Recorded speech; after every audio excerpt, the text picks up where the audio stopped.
narrative war happening right now. So we're gonna call this the war of the narratives, right? Because both sides are trying to control the narrative of the reasoning behind this war in the first place, right? So when you look at both sides right now, and surprisingly, CNN was just granted access to Iran. Okay, literally the first round in the country of Iran. So that was CNN. All right. And so if you watched what Pete Hegseth had to say today about CNN and the different media outlets, he's trying to control the narrative, right? And questioning the reasoning behind some of the articles and videos that CNN is putting out there. So there's a lot that's happening right now. There's a media war. There's a narrative war. That's what I'm calling it, the narrative, the war of narratives right now, because both sides are trying to control the narrative of who's at fault, the reasoning behind the war, and things of that nature. So uh, there's a lot of information out there on both sides, and so we all just got to make sure that we are able to decipher through all of the information and sort of just make a conclusion for ourselves in the mix of this narrative war, this war of the narratives, right? So there's a war happening overseas, but there's also a war over a narrative happening right here in the media. Okay, the Trump administration, along with the Defense Secretary Pete Hegseth, um, are defending their reasoning for the conflict, while critics and media outlets like CNN uh, are putting out reporting that paints a very different picture. Okay, so let me just do this real quick. All right, we're back in business. All right, we're back in business. So, as I was saying, there's a war happening right now, and there's a narrative over a narrative, right? So, the Trump administration and Pete Hegseth, right, the Defense Secretary of War, they're defending their reasoning for this conflict overseas in Iran. Okay, and so like media outlets like CNN, they're definitely painting a different picture, and peaks and the United States government are not really fond of what CNN is saying, right? The narrative that they are painting, right? And we can't necessarily say that it's a false narrative, right? Because a lot of times, um, the Trump administration like to refer to CNN as what fake news, quote unquote fake news. But and truthfully, CNN, when you read some of their articles, a lot of times they have a lot of very high factual information in terms of what they're putting out there. And so for CNN to be the first Western media outlet that is allowed access in Iran, it's really telling. To be honest with you, it's telling. And so we're gonna get into that as well. What's going on, gaming? How you doing, gaming? Shout out to everybody in the chat right now. I mean, is Iran is allowing Western journalists inside their country, which raises a huge question. All right, who is controlling the story? And we got to pay attention to both sides and what they're saying. Is the American public getting the full truth, or are we watching the information war unfold in real time? All right, so we're gonna be getting into the different narratives that's out there right now, and so that everybody can hear and see, not necessarily see, but just hear both sides and what they're saying, the reasoning behind this war. You hear the Trump administration saying that Iran had weapons of mass destruction. Same narrative that they painted for the Iraqi war, right? It's nothing new. If you knew what happened during that time, then you understand. It's basically the same excuse, the same narrative that they're painting, right, on that side to justify sending our troops to war again. All right, and so we're gonna hear both sides. So we're gonna get into this first video. I thought this video was interesting here, and we're gonna listen to different videos. We definitely gonna listen to Pete Hegseth with Hegseth. That's his name, Pete Hegseth, and hear what he has to say as the Defense of Secretary of the War. He was very animated today. He was very animated. He was very motivated, right? Seems like he's just like a high speed guy that's supposed to be the right guy. He just seems and sounds like he's all about war, right? And so we're gonna listen to a little bit of Ted Cruz because I thought it was interesting it's very interesting to hear Ted Cruz controlled opposition now at this point, right? It's just interesting, right, to see how fake people can be when it comes to being able to control a certain position or be given a certain position when it comes to the money, right? It changes your whole moral compass at that point. And so it's interesting to see how Marco Rubio is moving. It's interesting to see how Ted Cruz is moving, considering that in just 10 years ago, in 2016, and just years after that too, how critical they were of the president, how critical they were of the war on Iraq, how critical they were on going to war with Iran. And now all of a sudden you hear Ted Cruz moving at a different tune. And so we know that it's controlled opposition, right? We know that these guys are fake. These politicians are fake, right? Whatever money, if they offer these positions and this whatever amount of money that's out of their current range, they'll flip sides. So, anyways, we're gonna get into the first video. We're gonna hear what they're talking about on the opposite side of what the United States is telling us, what's happening in Iran and things of that nature. So we always want to make sure we listening to both sides, hearing both sides, and coming up with our own opinion on as to what actually makes sense and what could actually be happening. And right now, honestly, as a United States citizen, as a United States Army veteran, I think that the United States right now, I think we're wicked. I think we are wicked as hell. I think this is a religious war, right? I think this is a Abrahamic war that, quite frankly, we don't belong in. We don't belong in it, right? And I don't think Iran started this war. I don't, and I'm able to say that freedom of speech as a United States veteran. I do not believe Iran started this war or had anything planned to attack the United States of America or put quote unquote Israel in harm's way. Okay, so anyway, we're gonna get into it, guys. Here we go right now. Let's listen to this right here. Hit the like button on the way Looking in. at the war in Iran from multiple angles, starting with what the White House is saying about America's strategy. It changes by the day. What are journalists to make of it? Why have the Iranian authorities maintained their large-scale internet blackout in a time of war? They insist they have their reasons. Why is Israel saying that certain Gulf states are on its side? Is anybody buying that? Plus the AI angle. We have a complete muddying up of who made the decision to kill to begin with. How is that technology being used to target Iranians? And are we approaching the end of accountability?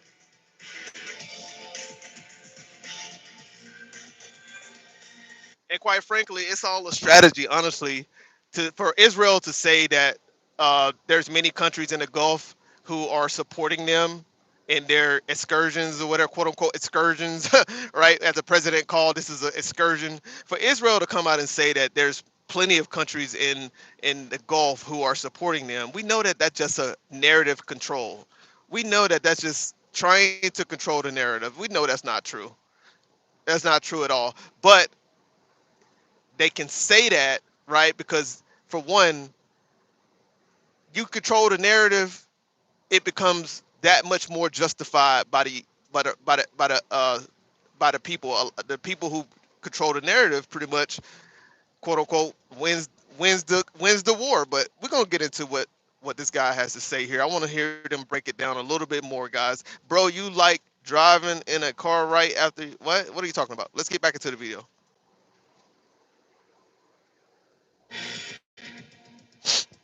The war on Iran is entering its third week, and what began chaotically has only grown worse. Yeah. In terms of weaponry, the military capabilities of the warring parties, it should be no contest. The U.S. and Israel hold the upper hand, except that Iran is fighting a different kind of war. It is responding asymmetrically, unconventionally, targeting various economic pressure points, making clear that the battlefield extends well beyond its borders. When it comes to the information war, the messaging that's coming out of Washington has been erratic, at times contradictory, and largely ineffective. Tel Aviv is fully engaged on the propaganda side, pushing, amongst other things, a far-fetched narrative relating to the Gulf states, Arab ones, implying that they support Israel in this war. The denials from those states have been quick in coming. If you are having difficulty keeping up with it all, you are not alone. Censorship, varying degrees of it, has been at war, and coupled with the propaganda that's out there, news consumers are dealing with a maze of... Hello, my name is Adam Ferrari. Damn, we already got an ad. Energy. How we get an ad so quick? Joining us information.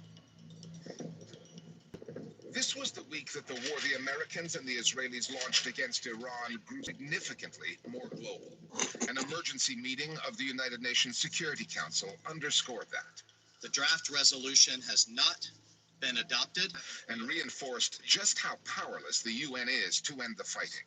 The worst of the collateral damage has been economic, and it extends well beyond the Middle East. The war has disrupted, in some cases upended, global supply chains. It has rattled stock markets and pushed up the cost of energy, affecting what people, including Americans, will pay to heat their homes and what they are already paying at the pump.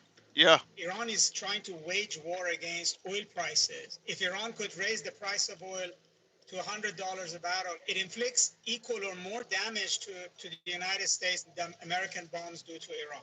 So And I honestly I think Iran, right? Iran don't want this war. They don't want to fight this war the way that the United States and Israel are trying to fight this war. They're going to fight this war asymmetrically, right? They're going to fight this war by hitting the United States citizens. Really, they're going to fight this war by controlling the strait, controlling the movement of the oil, the shipments, all of that. They're going to fight it asymmetrically, right? And it's going to be a global economic fight for Iran. And at the end of the day, right, as we continue to see prices soaring in the United States, as we continue to see the prices of fuel, the prices of diesel, the prices of groceries, everything starts to skyrocket. Rocket. The United States is going to have a real problem. We're going to have a real problem. This war is Donald Trump said he's going to end this war quick, right? But if his ego get in the way, he's going to hurt he's going to hurt the majority of the American people. Hello, Karina. Hello, how you doing? If his ego get in the way because he can't control the Strait of Hormuz the way he want to, if he can't really get in there and and destroy, because they don't really know, right? They having these press conferences saying that they doing this, they destroyed that, they destroyed this. They're hiding. Pete Hegseth came into a press conference and said, they're hiding underground like rats. They're scared. They're hiding underground like rats, right? Iran has a strategy and they are sticking to that strategy, right? And they're not giving up. They're not giving up because they already know the way that they want to do things, the way that they want to control the war, the way Iran wants to control the war is going to work for them. And it's going to hurt everybody on a global scale. It's going to hurt so many economies, especially the United States, guys. It's going to hurt. And then when we really start to see some outrageous, it's people right now on Instagram right now on these different reels in California on the West Coast. It's people right now saying that their gas prices are hitting $7. $7. If this shit begins to get, if it's already beginning to get bad, but if it continues to get worse and worse and worse, Donald Trump is going to have a domestic war. He's going to have a problem over here, and he's not going to have a choice but to back out of Iran. He's not going to have a choice but to, right? This decision, right? This decision that was made to wage this war on Iran was made at a terrible time. It's like he was trying to do too much. If you've been paying attention to what's been happening, right? If you've been paying attention to what's been happening in terms of everything that he's been trying to commence over the past 4 to 5 months, right? Whether it be he's been trying to push the tariffs, he's been trying to get ICE on the ground, right? Getting ICE, the tariffs, the Save Act. He's been trying to push all of these different agendas. Now this war, right? He's trying to do so much in such a small amount of time because he is worried about being the best president. in the 21st century, the best president to ever serve in the United States. He's worried about making history as opposed to actually doing what's right for the American people. Okay? And so we're going to have a problem. We're going to have a major problem in the United States of America. We're going to have a problem. Okay? And it's all going to fall on Donald J. Trump. It's all going to fall on Donald J. Trump. And he's going to go down as the worst president to ever serve. A terrible president, an unprofessional president, a president that only thought about how he could benefit his own pockets and his own buddies, right? Not a president that thought about the American people at all. All right.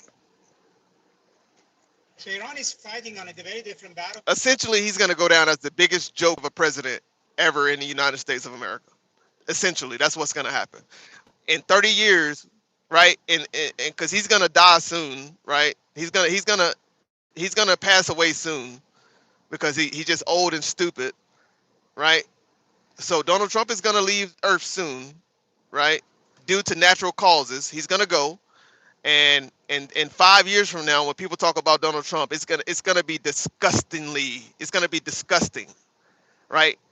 Nobody's gonna have anything to say about Donald Trump anything good to say about him 5 years from now, 10 years from now. When he's written in the history books, everybody's gonna know that he was best friends with Epstein, right? They're gonna know a lot of nasty things about him. It's not gonna be anything positive about Donald Trump 20 years from now, 10 years from now. All right. Here we go. Let's get back to this video. Battlefield. It's fighting against American economic power. It is a war that ultimately will be decided by whose threshold of pain is higher. Asymmetrical forms of warfare are challenging for news consumers to grasp.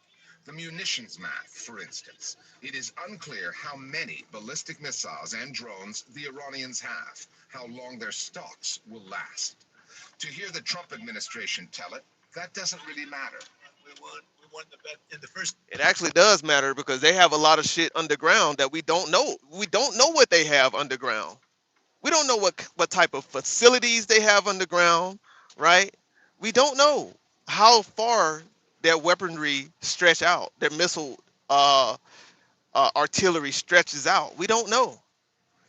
And when you don't have that type of intel and what they are doing in their defense is directly affecting economies across the world, more so the United States of America, then, like I said earlier, we're going to have a problem domestically.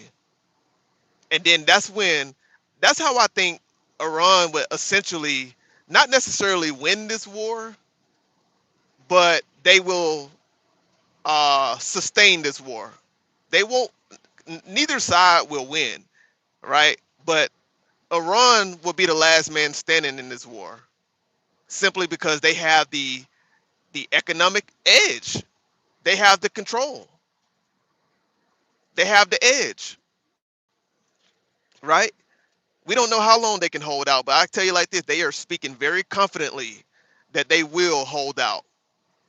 They are speaking very confidently, and they are not willing to negotiate on any front with the United States.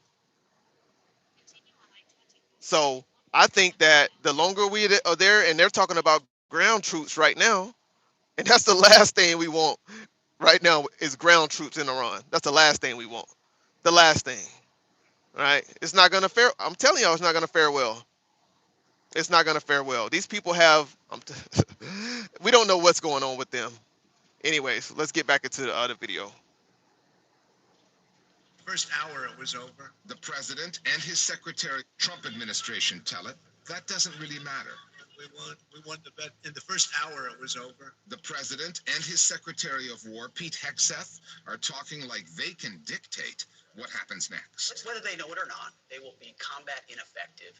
They will surrender. For all the bravado, though, the shifting, conflicting messaging coming out of this administration indicates that We don't need anybody in Iran. We need to get the fuck out of Iran. and leave those people alone, right? That's what we need. These people are not threatening our lives. Don't believe that bullshit ass narrative, right? North Korea can have nuclear weapons. The United States can have nuclear weapons. All these China can have nuclear weapons. All these other countries can have nuclear weapons. But this is about Israel hatred for um um Isaac, not Isaac, but what's the other guy? What's Abraham other son name? This is an Abrahamic war, guys. This is about controlling the land. This is a religious war. We are over there fighting for a people that the our leaders and elite believe that they are the chosen people of God. These motherfuckers in Israel are not no fucking chosen people of God. Who said that? They said that. I don't believe that. You believe that? I don't believe that bullshit. Oh, you're anti-Semitic, you're anti-this, you're anti. No, I don't believe nobody. No one group of people is the chosen people of God. Get the hell out of here. Ain't no one group of people is the chosen people of God, and they hate those people over there. They literally hate the Iranians. Ishmael, they hate Ishmael. It's a religious war that we're caught up in. That a Christian nation is caught up in. A Christian nation is caught up in Israel and Iran conflict. That's what's going on. We ain't got no business being over there helping or assisting anybody. Leave those people alone. But the problem is we want to control what they have control of. That's what it is. That's what it really boils down to. We want to control the strait. We want to control the strait. That's really what it is. It ain't about no weapons of mass destruction. It ain't about no nuclear weapons. It's about the United States and Israel controlling the Strait of Hormuz. That's what it's about. That's really what it's about. It doesn't know where this story. Service is so trash, bro. I'm freaking tired of Verizon, bro. Freaking tired of Verizon. Epic Fury! And so over the top that it's almost impossible to judge what they actually believe, what they mean, what they intend to do. And part of it is just this truly bizarre United States administration that's nothing like we've ever seen before. These are people who believe that U.S. military power can pretty much solve any problem. It will not solve this problem. I mean, we should have learned over the last 20 plus years of the global war on terror, the invasions and occupations of Afghanistan and Iraq, where we couldn't solve these problems militarily. There are very experienced and very smart analysts in the Pentagon, and they've long understood Iran's asymmetric strategy. The war between Iran on one side and the U.S. and Israel on the other is a perfect example of asymmetric warfare. It just seems that this has just been disregarded by political decision makers. And clearly, Donald Trump is being led by the nose by the Israelis, who had been claiming that this would be a walk in the park. It could be quick and decisive. It may take some time, but it's not going to take years. Taxes chasing updates. Yeah, they thought. Now Taxes is a TurboTax expert. It's not an endless war. Al Jazeera has a Yeah. permanent presence in Iran. They thought it was going. They thought it was going to be quick and decisive. It's not going to take years, but it'll be quick and decisive. Okay. Okay. No, it's not going to be quick and decisive at all. It's not because we don't know. We don't know. We just don't know how long they can be on. We don't know how long Iran can stay on the defense. And as long if they continue to stay on the defense for a long time, and we don't know how long they can do it, our economy is going to take the hit. And then you're going to have a domestic war. You're going to have a domestic problem that you can't ignore. You're going to have to pull back. You're going to have to pull back at that point. right? If Iran is able to sustain this quote unquote war, let's say for the rest of 2026, if they're able to sustain for the rest of 2026 and control the strait and stop all of the movement of the strait, we're going to have a domestic problem, a serious domestic problem, and it's going to force the president's hand to pull out. Pause. It's going to force his hands to pull back. He's going to have to pull back. And then Iran is going to be the last man standing. And essentially, they're going to win the quote unquote war. But we'll see. I mean, we'll see what happens. We'll see how fast and how decisive this will be, right? But I don't think that's the narrative war. It's a narrative war, a war of the narratives. Who's telling the truth? Who actually has the upper hand, right? Are you really destroying? Yeah, you're destroying facilities, but are you? How do you know that you're destroying the weaponry inside of those facilities? How do you know that Iran didn't see what was coming?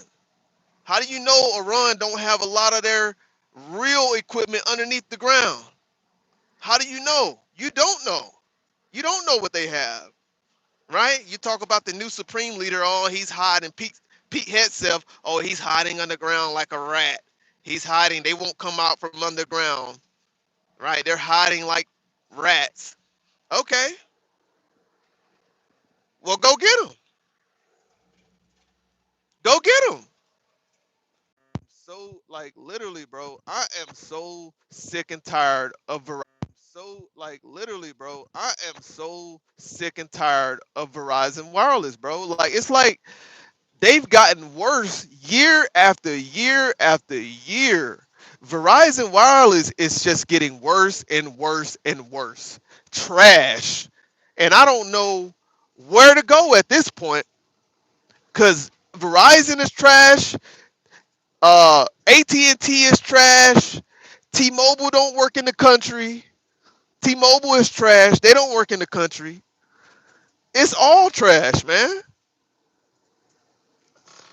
It's just going. I don't know. It's like, damn, what's happening to the servers, to the satellites? What's happening?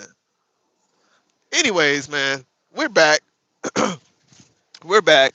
But like I said earlier, guys, I don't think we want a ground war. I don't think we want a ground war, and I don't think we have enough intel on actually how much weaponry and artillery Iran has underground in those bunkers.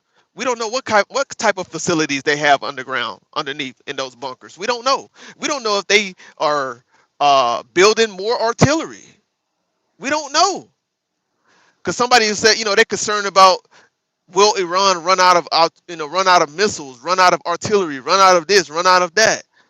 Yo, we don't know how much stuff they've stored over the years underneath those grounds. You just don't know. And that's the thing right there. When you don't know, right? When you don't have the intel you want, it's gonna be a problem. It's a major problem for you, right? And so, the United States of America, we can play we can play poker all day and bluff like a mother. We can bluff all damn day. We can play Texas Hold'em all day, but at the end of the day, that hand gonna get exposed at some point. It's gonna get exposed, and if Iran can hold on for the rest of 2026, if they can continue to hold on, we're gonna have a problem over here domestically, and Donald Trump is not gonna have a choice but to back out. He ain't gonna have a choice but to back out because the prices are already roaring, skyrocketing right now across the country, and the American people are not with that. They're not with that. They're not with that. Anyway, let's get back to the video, guys. Let's get back to the video. Shout out to everybody in the chat right now. Hope everybody's having a great Saturday. Let me know where you're tuning in from. Let me know if you support this war in Iran. If you do, put a one. If you don't, put a two. Here we go. Let's get back to it. Sunset, and you're on the road. That's right. Yeah, but you could get in-cab signal, antenna thing, ground war ain't great. That's facts. That's facts. That's facts. All right, let's get back to the video, guys. Thank you for hitting that like button, guys. We're gonna get back to the video. All right. Iran. Journalists based there. This past week, CNN became the first Western news outlet to get a team into the Islamic Republic since the war began. That presence matters, since some of the images CNN has been beaming out challenge the narrative coming out of Washington, Tel Aviv, and on occasion, CNN's own studios in the U.S. Now Iran is firing missiles at Arab countries. If any other country did that, I think there'd be a huge hue and outcry and like huge marches in the streets. Although most American news outlets have not been as complicit in selling this war as they were in 2003, Yep. when U.S. forces were targeting Baghdad. Yep. Compared to the Iraq war, the American media, And the Trump administration right now is hating CNN. I mean, they are hating on CNN right now because CNN will not go along with the narrative, right? CNN represent the majority of the people in America who do not support this war, right? So they're gonna try their best to report what's actually what's actually happening, right? But if you watch Fox News, Fox News is going to say everything that the president says. They're going to go along with everything that the president says, right? They're going to get on board with everything that the Defense Secretary of War says, right? And they're gonna control. They're gonna stay in line with that narrative. CNN is not willing to do that. They're not willing to do that. And so it was surprising too to see NBC News when they interviewed the prime minister, the supreme minister of Iran. When they interviewed him, it was surprising to see how they were interrogating him in a sense, right? But I don't know if you guys saw that video, but you definitely should go check it out. All right, some people said they support this war, and I would like to know why you support this war. Let us know in the chat why, right? Let us know why. What's your reasoning behind supporting this war, right? Have you been bit by the Trump administration narrative? Have you looked at both sides and heard both sides of the story? Or you actually believe that what Donald Trump said, and we wouldn't have, if we didn't invade in a couple of weeks, we would have had a nuclear weapon on our shores here in America. We would have been bombed by Iran if we did not invade. You believe that? Yeah, okay. is being much more critical because of the completely unclear messaging coming from just absolutely on its face. But the good news is that fewer and fewer Americans actually pay attention to this stuff. And I think the fact that this war is so unpopular is a reflection of that. You don't find yourself on a stargazing tour by accident. You book it on Get Your Guide. Tired of waiting for payday? The Earn an app gets you paid as you work. You can get up to $150 per day with a... While letting foreign journalists in, the Iranian authorities are still keeping foreign news content, including Western propaganda, out. But that is just part of the rationale for the continued clampdown on the internet. Restrictions put in place during the anti-government protests across Iran in January. Iranian officials, however, are able to get the word out, messaging Americans and Israelis, telling them that Iran and its counterattacks started. Iranian citizens can still communicate with each other online, but only about 1% of normal internet traffic there is currently reaching the outside world. It makes it much more difficult to communicate, but Iran does have a national internet, which people can use internally. It's the access to the outside that they've cut off. And the reasoning for that is that they're trying to control the way in which social media, propaganda, satellite televisions, etc., can influence Iranians' reaction to the war. In recent few years, social media and satellite television outside has been quite influential with the Iranian public. And also the internet can be used for information gathering in war by Israel and the United States. So they're trying to blind the US and Israel from being able to use Iranian internet to conduct the war. The United States and Israel have weaponized Iran's internet infrastructure against it to undertake cyber attacks on banks and financial institutions, on vital and critical infrastructures. So that's important. and various sympathetic pundits obviously have access to the internet and come on Western channels and articulate their position. Well, Iran is hammering the Israeli regime in retaliation for its atrocities. But internet access becomes quite uneven in these contexts. And so it means that our picture is going to be stilted and it's going to be fragmentary. Meanwhile, in Israeli media and political circles, another narrative has been put out there on where the Gulf states really stand on this war. The media side of it started with the Jerusalem Post, reporting that Qatar and the UAE, states that have had their issues with the Islamic Republic, had quietly joined the Israelis, launching covert attacks on Iran. The Israeli ambassador to the UN went on air with that, telling Israel's Channel 12 about supposed coordination with those governments. יש קשר שקט, ואני מכבד את זה. הם לא רוצים להיראות שהם עובדים איתנו בצורה גלויה.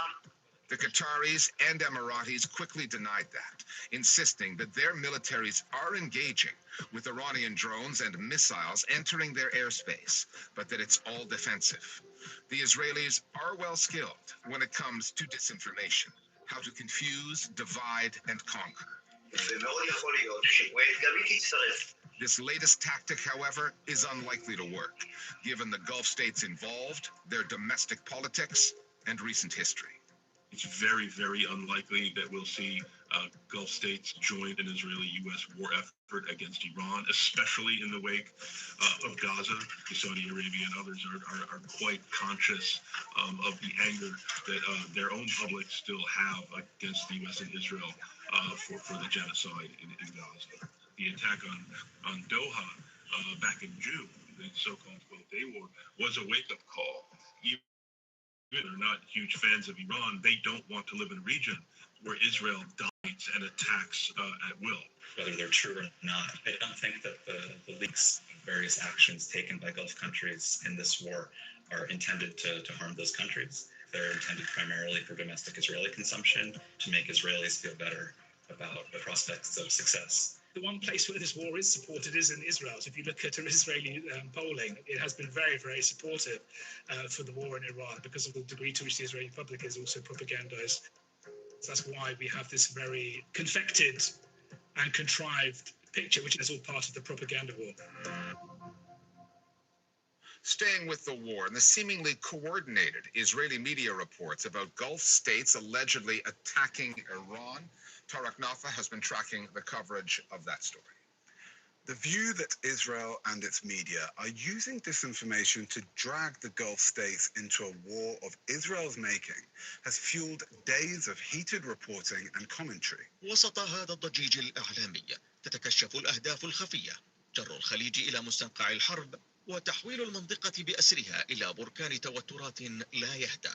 Prominent figures across the Arab world, some of them known as... I mean, the fact that we got to use propaganda to try to turn the neighboring states against Iran, the fact that we even got to do that, it shows you how wicked we are as a country, bro. It shows you how wicked our leaders are. It shows you how diabolical President Donald Trump and Ben Netanyahu are. That's the fact that they even gotta put out these narratives that all or put out in the Jerusalem Post that Qatar and the UAE are now assisting Israeli troops on attacking Iran. The fact that you even gotta try to paint that narrative to make Iran confuse or try to confuse Iran about their neighbors in the Gulf could possibly be turning against them, right? The fact that you gotta do that shows that you're not there you're not there for good reasoning. That you will go to any gosh, dude, I hate Verizon Wireless with everything in me, bro. I do, dude. I hate Verizon Wireless with everything in me, man. Shit, dude, this shit is always stopping and all of this, like, dog, bro. Anyways, let's get back into it. Let's get back into it. Channels for official thinking have been blunt in their anger towards the US for siding with Israel and its designs for the region at the expense of the Gulf's security. All of these countries have expressed fury and even a sense of betrayal at Iran's continuing attacks on them. In the case of Israel, it has been notable how clumsy attempts to involve Gulf states in this war have set back Israeli efforts to normalize relations with those countries. There was a strongly worded statement from Oman's foreign minister saying his country would not normalize with Israel, and this from former Saudi intelligence chief Turki al-Faisal on CNN. Forget the normalization, let alone what Israel is doing in Gaza and the West Bank. This is Netanyahu's war. Yep. You talked about the dog and the tail, who's wagging who. It is definitely Mr. Netanyahu.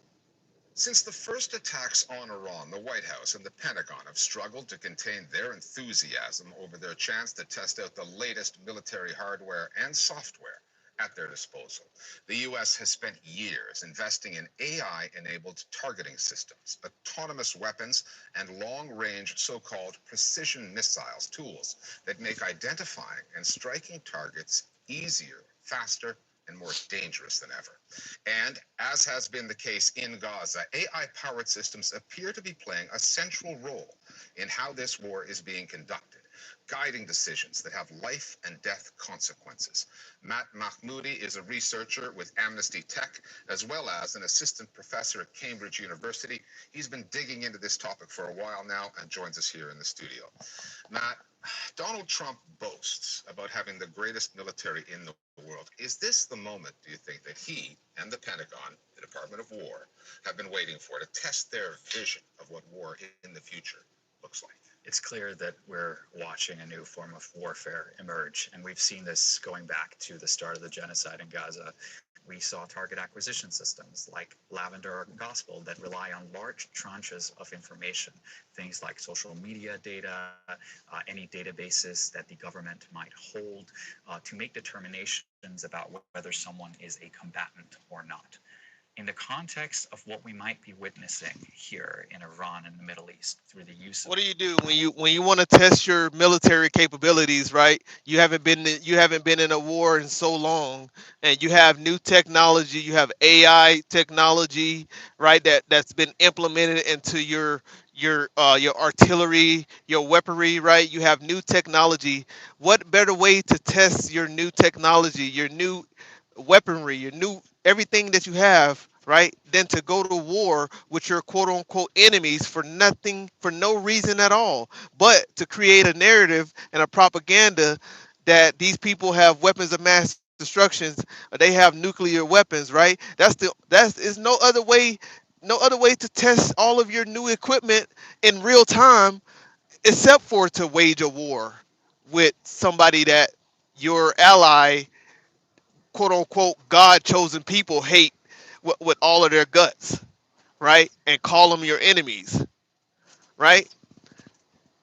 These people don't want to attack the United. These people not worried about attacking the United States of America. These people, right? These people have their own lives. They have their own country. They have their own constitution. They have their own way of living.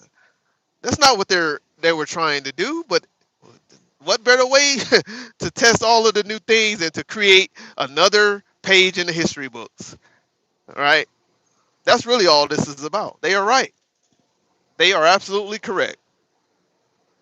Use of a large language model, we're seeing a lot of those same technologies packaged together in a effectively chat prompt-based interface that allows the military to go in and simply put in a human speak level prompt that asks for particular targets to be generated that have particular characteristics. There is this zealousness and overzealousness with the even idea that you can simply have a quick in and out strike through the use of artificial intelligence systems. Of course, it is an opportunistic moment that the US government seems to have taken.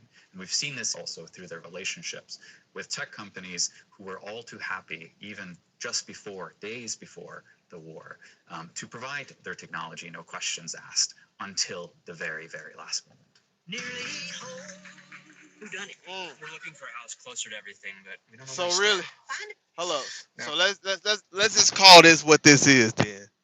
If that's what they're saying, right? So really and truthfully, Iran is just a training ground.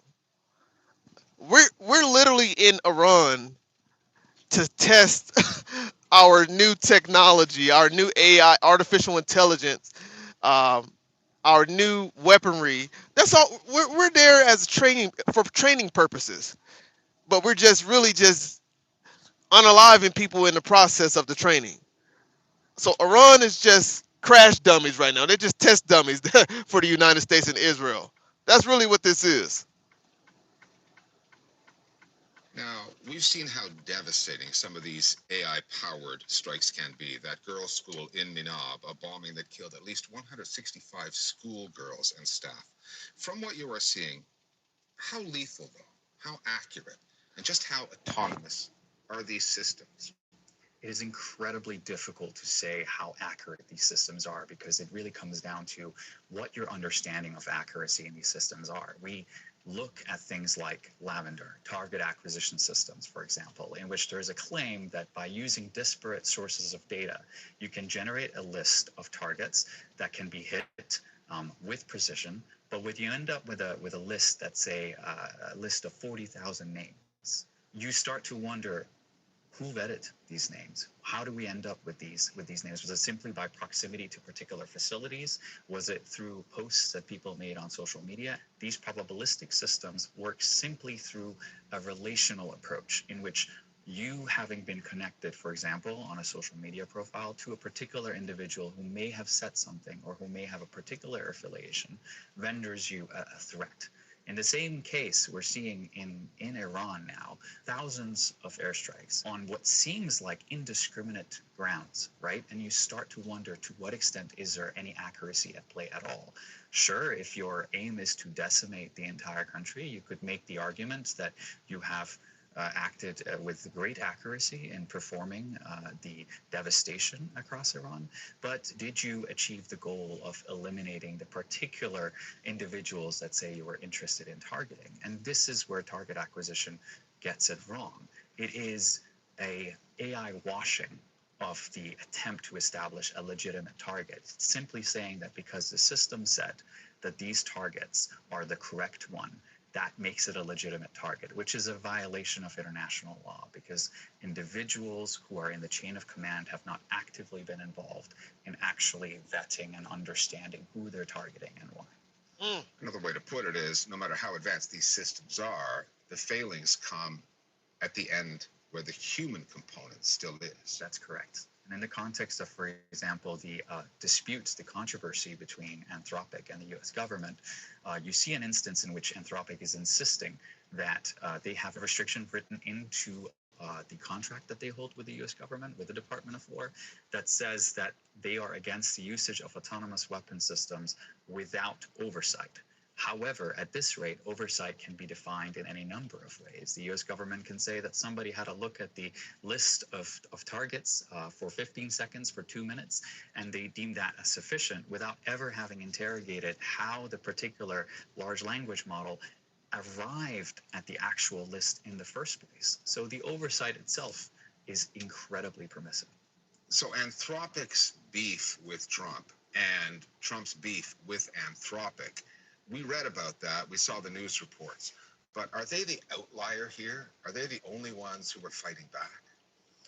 The interesting framing here is the fighting back component of it, because the company was very willing to enter this contract to begin with the US government, with the Pentagon. And we've seen a number of other AI companies that have, over the last few years, entered contracts with the Pentagon and Department of War, with the US Immigration Customs Enforcement, who has been actively involved in military tactics in the streets of Minnesota, of Minneapolis. And so the involvement of AI companies in tactics of warfare is not new. The fact that Anthropic was able to demonstrate resistance merely days before the strikes took place, the preemptive airstrikes on Iran, allowed them to position themselves at a moral high ground that lets them, on the one hand, sell their product for being incredibly potent in the context of warfare, as we see now, a couple of weeks on from the initial strikes. It has been revealed by reports that Claude, which is their product, may have been used in the context of the airstrikes in Iran. Jeffrey, we have just heard from the supreme leader of Iran, Ayatollah Mojtaba Khamenei. His statement was the first since he was elected by the Assembly of Experts. It was read on Iranian television. He called for unity among Iranians, and he said the martyrs will be avenged. And he also called on all U.S. bases in the Persian Gulf to be closed immediately, or they will continue to be attacked. He said the Straits of Hormuz, that vital sea route, will remain closed. Seems like he's taking a very hard line, not in the mood for any kind of compromise or negotiation. Given that, where do you see this heading? Well, what kind of negotiation? Iran tried to negotiate twice. Both times it was bombed by Israel and the United States. Iran is under a absolutely brutal attack.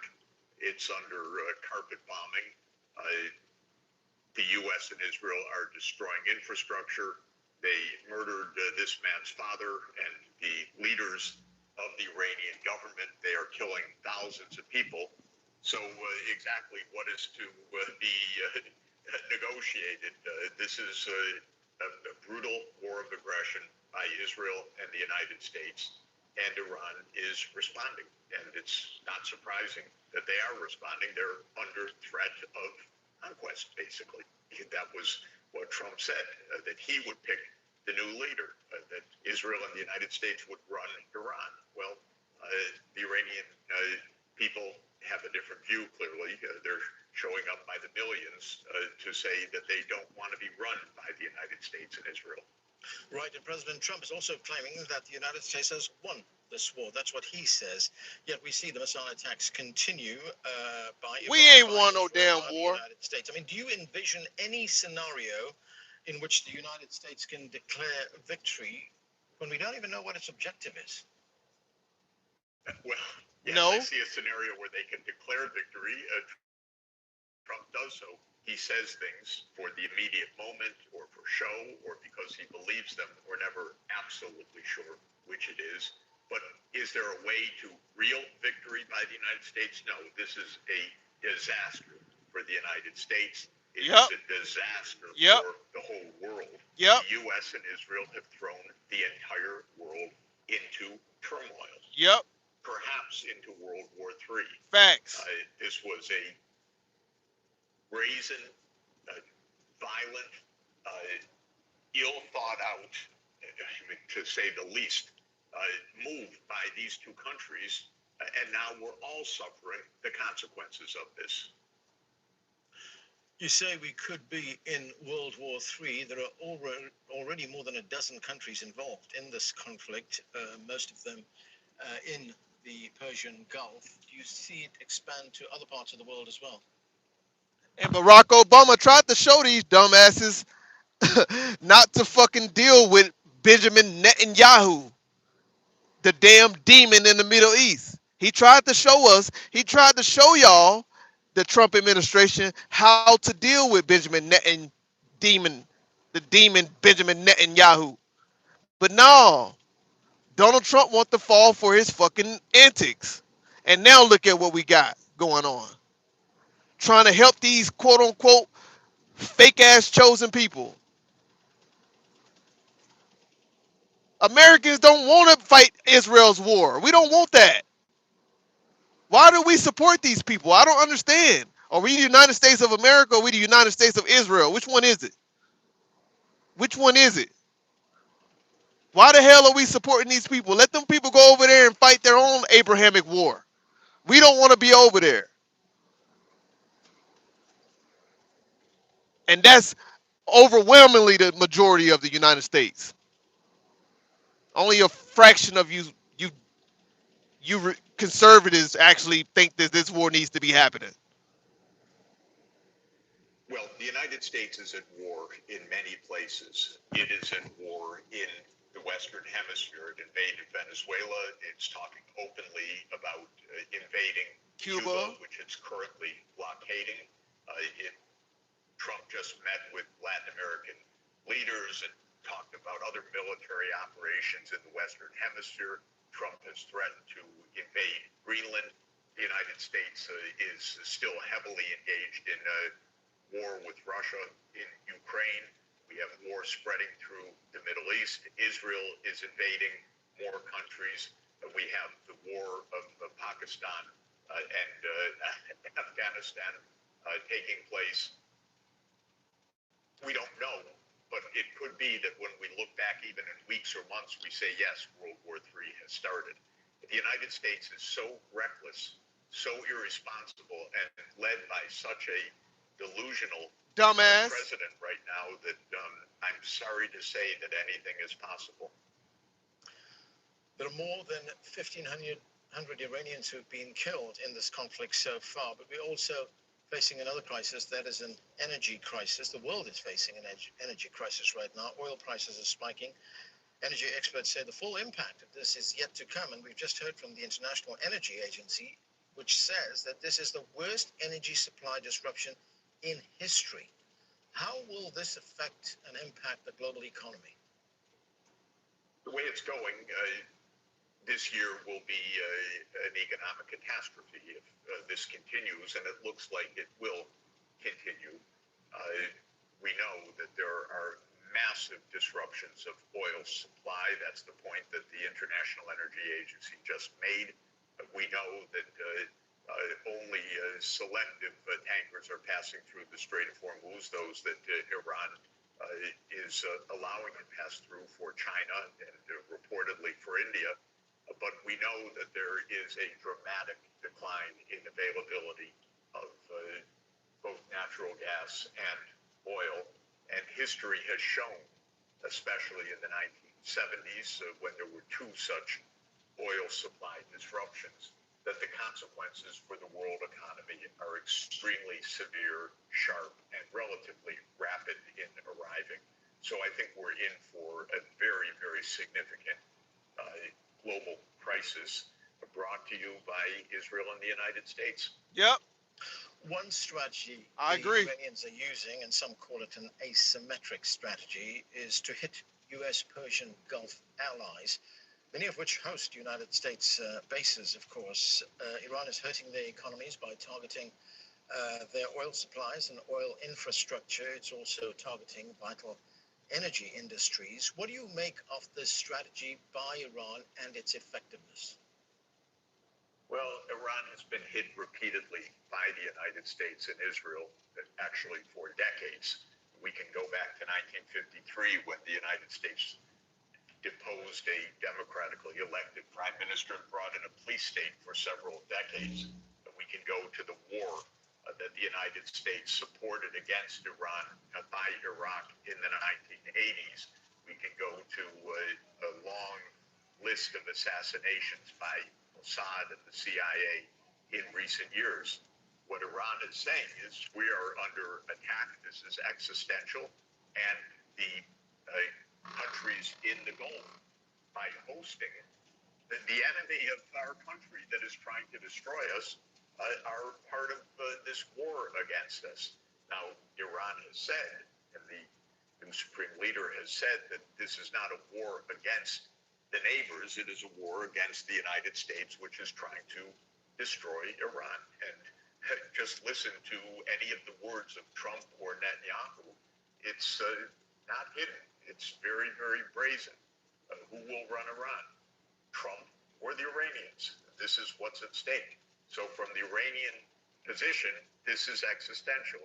If the world stood up and told Mr. Trump, go home, you're not going to pick the supreme leader, and said to Netanyahu, live within your borders, stop making so many wars in the region, it would help us to get past this very, very dire crisis. To what extent did both the Prime Minister of Israel, Benjamin Netanyahu, as well as President Trump, underestimate the Iranian military, not just its battlefield effectiveness, but also the strategies that it is using? It is taking on two countries, both nuclear-armed countries, in this conflict. vastly superior military forces. The United States, during my entire lifetime, which is getting on, has underestimated its adversaries from Vietnam onward. The United States repeatedly has declared victory in days or weeks, only to find that the wars extended years or decades, with the United States crawling back home afterwards, having failed in all of its stated objectives and having squandered trillions of dollars and cost hundreds of thousands of lives. So this is very common. Yes, they completely misjudged Iran. Totally. They said so. That this would be one decapitation strike, that people would come out on the streets against the regime, Trump would pick the new leader. This is the fantasy world of American leaders, especially Trump, who has the most delusional perspective of all. But we've had many presidents that are quite delusional in this regard. They are so drunk with military power that they completely misjudge the rest of the world. Yep, that's facts. As I mentioned, more than 1,500 Iranians have been killed in the conflict so far. That also includes 168 school children who were killed in perhaps the most egregious of those attacks when their school was attacked in the south of the country. Preliminary investigations show that the United States was responsible for killing those children. It was one of its missiles that landed on that school. We look at South Lebanon, where Israelis have been bombing the Lebanese there. 200 children have been killed there. And I was wondering, to what extent or how great is the risk, the likelihood that we could see Israel do to Tehran and Iran what it has done in Gaza? Yep. Yes, Israel has committed a genocide in Gaza because its doctrine is kill its adversaries in mass numbers, kill the civilians, kill the women, kill the children. This is the Israeli doctrine of war. They don't discriminate between civilians and military targets. They leveled Gaza. They destroyed all its infrastructure. They destroyed all the schools, the clinics, the mosques, the hospitals, the housing, the water, the sanitation. And we don't know the full death toll, but it almost surely is in the hundreds of thousands if you take not only the bodies that have been collected, which come to around 80,000, and those under the rubble, but people who have died of exposure, of lack of safe water, nutrition, lack of access to health care, and so forth. This is a brutal regime. I'm sorry to say it. It's terrible. It is a rogue, brutal regime. It's doing the same in Lebanon now, and it's doing the same with its carpet bombing of Tehran in Iran. And the world needs to stand up and stop accepting this as something even remotely normal or acceptable. Israel needs to go home and live within its own borders. Yep. Get its head together again, because it's acting in a completely insane way. It needs to stop this. This is mass murder with U.S. complicity. So this is something that absolutely needs to stop. Israel is wicked as hell. The people of Israel is wicked as hell. The leadership in Israel, the IDF, all of them motherfuckers is wicked, diabolical as hell. And they're not God's chosen people. Jeffrey, as you point out, the world needs to stand up and stop this. But when we look at the number of children, for instance, that have been killed, and the fact that it's not receiving wide attention in the media, I mean, is there also a danger that the killing, the murder of children in this way, mass murder, as you point out, is being normalized? It has been normalized because, at least in my country, in the United States, and in much of Europe, and thanks to CGTN for telling the news as it really is, our so-called legacy media or mainstream media do not report the truth. and we are subject to so much propaganda all the time, so much normalization. It's beyond imagining for me. I attended a UN Security Council meeting a week ago, the day, more than a week ago, the day that the bombing started. And what did all the Western countries do? They attacked Iran for bombed. You know, this is propaganda. Yep, This is so-called narrative control. that's So yes, facts. mass murder has been normalized. You're told, oh, if you say that Israel committed a genocide, oh, that's anti-Semitic. It's not only not anti-Semitic, it has nothing to do with anti-Semitism. It is the grim reality that needs to be understood so that it doesn't continue to happen. Facts. President Trump is not discounting. That's facts. What's up, brother Jesse? How you doing, man? Look at this charge. It's a blessing right there, brother. That is a blessing, bro. Good to hear that, bro Jesse. Good to hear that, bro. The option of a land invasion, and of course this recalls the Iraq invasion. But if we look at Iran, Iran is much bigger. It's a mountainous country. It will not be an easy country for anyone who invades on the ground. I mean, this could result in massive U.S. casualties, couldn't it? I don't believe it. I think Trump is full of it in general, and I don't believe this can happen. You know, when the Iraq War happened, Hey, the Sherry. American people were lied to relentlessly. We know it wasn't an error of judgment or doubt. It was direct lies, propaganda, that there were weapons of mass destruction that needed to be taken out. It was the excuse for war. At I'm that doing time, good, Sherry. the How you American doing? What's up, people little hitman? supported the war. Now, the American people are completely against what Donald Trump is doing. That's And facts. that opposition will rise over time as their gas prices go up and as their incomes go down and as their Yep. jobs disappear and so on. So for Trump even to think about putting troops on the ground, the political explosion that would happen in the United States would be absolutely enormous. So he's Yep. just facing the fact that every miscalculation has come to pass because he's delusional, because he has no strategy, because the whole group of them has no strategy. But I do not believe that there will be boots on the ground because, as you say, it would be a disaster and it would start in the stark opposition of the American people. Absolutely, I agree. And it's just gonna prolong the time being. It's gonna be another Iraqi war.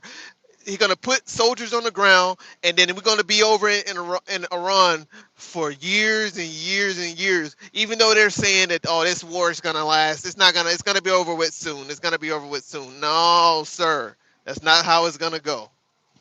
And guess what? The American people is gonna have to pay for it. We're gonna have to pay for it with soaring gas prices, soaring cost of living, soaring food prices. Everything is gonna skyrocket, all because of this George Bush ass president. Worse than George Bush. All right, we are living in the last days, brother. Nations will rise up against nations, wars, rumors of wars. Hell, it ain't rumors at this point. It ain't rumors of wars at this point. It is wars happening. Thank you for asking. You're welcome, Sherry. You're welcome. It's happening, and we're gonna have to what Donald Trump is doing is gonna be at the expense of the American people, guys. Get ready. Get ready. Save all your money you can. Okay, as much as you can. Save every dollar, cause it's about to get bad. This president is gonna go down as the worst president ever. I hate to tell y'all that. Because right now he know that he on his way out, and what he want to do is he want to put himself in the history books, because it's all about Donald Trump. At the end of the day, it's all about him looking good. It's all about him being better than his predecessors. That's what it's about. It ain't about actually doing a great job for our economy. It's not really about helping and assisting and making sure that the American people are good. It's not about that. It's about him. It's about how can Donald Trump create history to look good in the future 20 years from now when we read about his dumb ass in the history books. That's what it's about. It's about him leaving a legacy for himself. Why do y'all think he started doing so much so fast in such a short amount of time, doing this, uh, imposing tariffs without Congress, starting a war without Congress, you know, sending ICE into different places, doing all of these things in such a quick manner, a speedy manner, a small amount of time. He was doing so much. Why? Because he want to create chaos. It's all about him. It's all about his name ringing a bell. It's not about the American people. And I can't believe some of the conservative people actually think that this guy is for the American people. He's not. He's for himself. And it's people like Tucker Carlson who are realizing this. It's people like Megyn Kelly who is realizing this. It's people like Marjorie Taylor who are realizing this. It's people like Thomas Macy who is realizing this. It's people like Nick Fuentes who are realizing this. It's people like Candace Owen who are realizing this. It's plenty of people right now on the right wing side who are realizing that Donald Trump is full of shit. He's backed up. He's constipated. They're realizing that, chat. They're realizing it. He is not about us.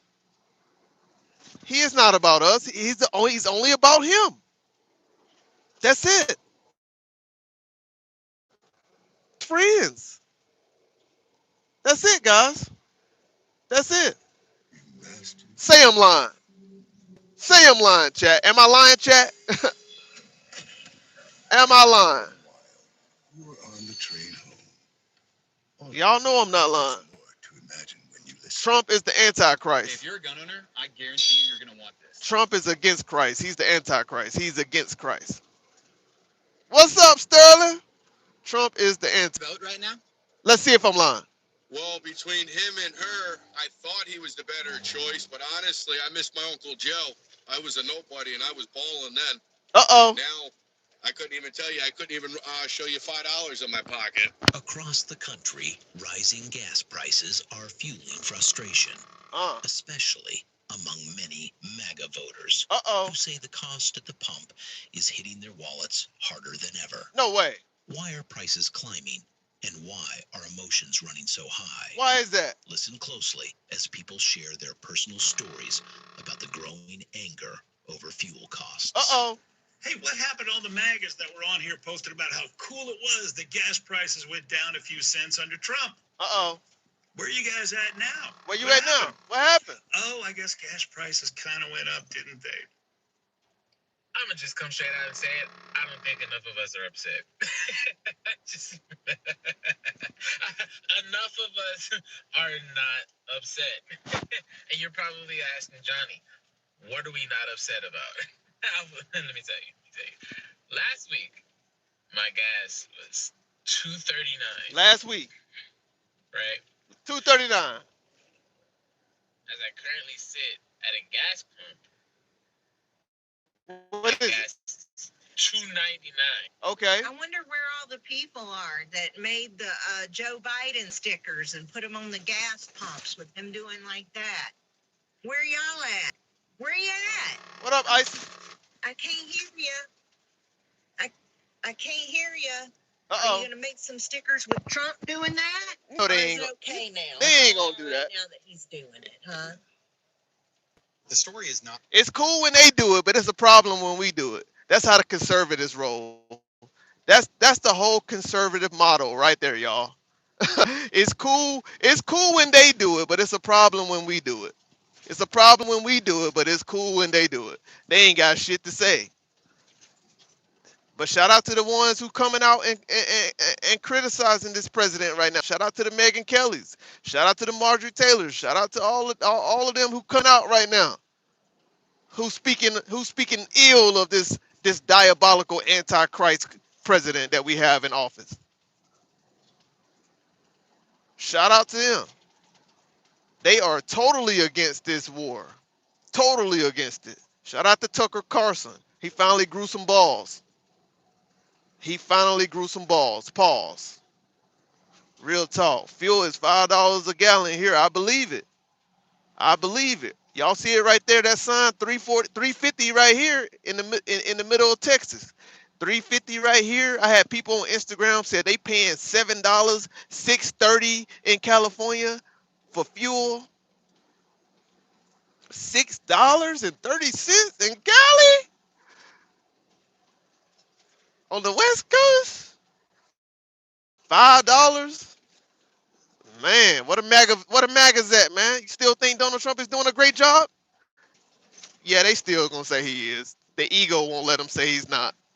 The ego, that pride ain't gonna let him say that he's fucking up our country. They ain't gonna admit it. They are not going to admit it. They are not going to admit it. But shout out to the ones who will admit it. They the real ones. The ones who won't admit it, they the fake ones. We already know that. We already know that. Is not that gas prices are spiking due to Trump's war in Iran. In fact, when it comes to energy prices, the real story started 13 months ago. Because Trump didn't just bomb a major oil producer that also controls the Strait of Hormuz. He did it at the worst possible time, virtually ensuring that this could only go one way. The worst one. Now, get on here and get political. But WTF? What the I freak? just filled up at Sam's Club. Uh-huh. At Sam's Club. How much? Even Sam's Club got high. Uh-oh. Fix it. God darn it. Fix it. You were just bragging about the gas prices being so low. They done went up $1 in a week. $1. $1 in a week. MAGA should stand for Make America's Gas Affordable. Ooh! Ooh! The rising prices at the pump. That boy said, what he said? That boy said MAGA. That boy said MAGA should stand for Make America Gas Affordable. Make America Gas Affordable. That's the new one, guys. That's what MAGA should be standing for right now. Make America Gas Affordable. That's crazy. Verbatim, quote for quote, he said, if they rise, they rise. I don't care. Are you kidding me? For 4 long years, his supporters and him bitched at gas prices non-stop. And now that they're going back up, MAGA is actually cheering it on. They love it because it's Daddy Trump. You know what's really cool? You know what's cool? You know what makes America great? What? Is paying $4 a gallon for gas now. That's right. That's amazing. That's real. I can't believe that happened. What? America seems to be on the path to greatness. Right. You know, it's cool not being able to afford any groceries. Right. Fucking rent. America hasn't been greater, dude. Right? Wait, you know what's even greater than America being as great as it is now? What? The people who voted for it changing their mind. What? This is what you wanted. That's crazy. This is what you wanted, dude. This should be fucking great to you. Shake your You'll head. be having a fantastic time. Right. Everything should be phenomenal for you. You Yes. should be dancing in the fucking streets, bro. Right. This is ridiculous. Everything that he said he was going to do, he has done the opposite. Right. Supporters are dropping like flies. Watch this. They dropping like flies, y'all. Y'all see the When these suckers don't even fucking support us. what a MAG is at, man? Y'all see the MAGs don't come no more. I want to thank Donald Trump for coming. Y'all see the MAGs don't come to my channel no more. Where the MAGs at? We don't hear the MAGs no more, guys. MAGA now stands for Make America Gas Affordable Again. Make America Gas Affordable. All that other shit, Make America Great, that shit dead. Y'all ain't making America great. y'all are destroying. Y'all gonna destroy this. Y'all gonna destroy these conservatives and Donald Trump. They gonna destroy our country worse than what George Bush did. Watch what I tell y'all. Watch what I tell y'all. And they still trying to push this narrative that we gotta vote We gotta vote in the midterms for the Republicans. Make sure you, man, hell no, we ain't voting for no fucking Republicans. We don't want nothing to do with Republicans no more. Y'all showing us right now that y'all cannot run a country, bro. That's what y'all showing us. And we can deal with the Democrats and we can push back on some of the shit that they do. But god damn, they ain't this damn bad. They ain't this damn bad.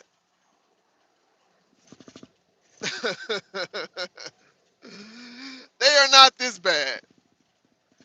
Obama certainly wasn't this bad. My goodness, I don't know who we gonna have coming up in the Democratic ticket. I'm not sold on Gavin Newsom. I'm not sold on him. We gotta find somebody, guys. We gotta find an independent. We gotta find somebody that can represent the American people and put the American people actually put us first. That's what we gotta find. We can't find these people who keep sleeping in bed with Benjamin Netanyahu and these quote unquote fucking chosen people over there. They're not the chosen people in my eyes. Okay? They're not. Who the hell can tell us that? Come on, man. That shit get on my nerves, bro. That we bow down to these people. Who are these people? We don't know these people. And then they try to create all of this anti this propaganda, this anti that, you anti that. That's how they get you. That's how they get you. Damn, man, we the United States of America, man. We ain't got shit to do with Israel, man. We ain't got shit to do with them. Let them folks over there handle their own. They got their own country, their own state. Let them people handle their own mess. I'm so sick of Israel. Hearing that name, Israel, Israel this, Israel that, Israel this, Israel that. Tired of these people, man. Damn, you got your own everything. You got your own military. You got your own country. Man, control your own. Because right now, our fucking government is putting these people before us. Putting these people before us. It makes no fucking sense. And then they want to call you anti this when you voice your opinion about it. How the fuck can we be anti something, man? We Americans, man. What are you talking about? We looking out for the best interests of the United States of America. Why the fuck we gotta protect some country overseas? Why do we gotta tread lightly for some Israel country? Why? We are Americans. We put us first, not them. Give a fuck about them. All they doing is running our tax dollars. All they doing is running our economy into the ground. Trying to protect these people, man. Sick of this shit. For causing gas prices to go up over 30 cents a gallon here in the United States. I'm in South Florida, and gas has increased over 30 cents a gallon here since he started this war with Iran. By the way, he doesn't even know why he started the war with Iran. The story's changed more times than I can count. First it was one thing, then it's another thing. Now they don't know. Now we have... Yeah, Sterling, that's facts, bro. It's gonna take, I'm telling you, man, this whole narrative that Donald Trump, this Trump administration, bro, this whole administration is a joke, bro. It's a joke because they're running on, they're making promises, right? And then when they don't fulfill their promises, or they get caught up in lies and all of this shit, they get called out on their bullshit, right?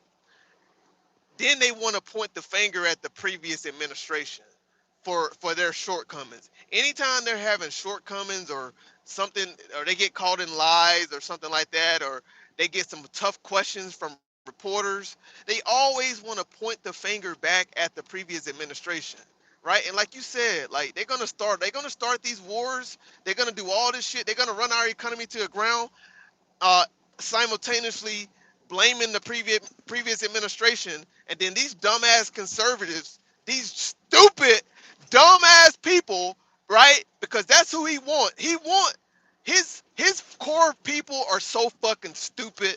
It's ridiculous, bro. The people who support him are dumb as fuck.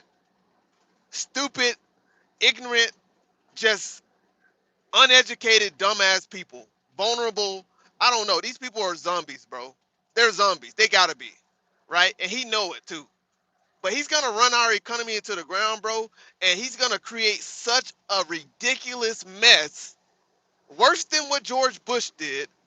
And then, like you said, it's gonna leave the Democrats to come in and clean this shit up. Just like how Joe Biden had to come in and clean up his his COVID mess. Just like Joe Biden, even though he was declining in his mental capacity, right? He still left this country in a good in a better shape when he left the office. He didn't leave us in such chaos, right? He got us through COVID. He fixed inflation. He continued the stock market path as it was rising since 2023. He continued that, right? Donald Trump liked to take all the credit for when things are going good that was already trending in the previous administration. He liked to take all the credit for the things that are going good, but he liked to point the finger when things started to go south. Oh, it's the previous administration. That's how he's a fucking joke. He's a fucking clown. That's what he is. He's a clown. And if you support him, you a clown too. Because you can't see through the bullshit. You're asleep.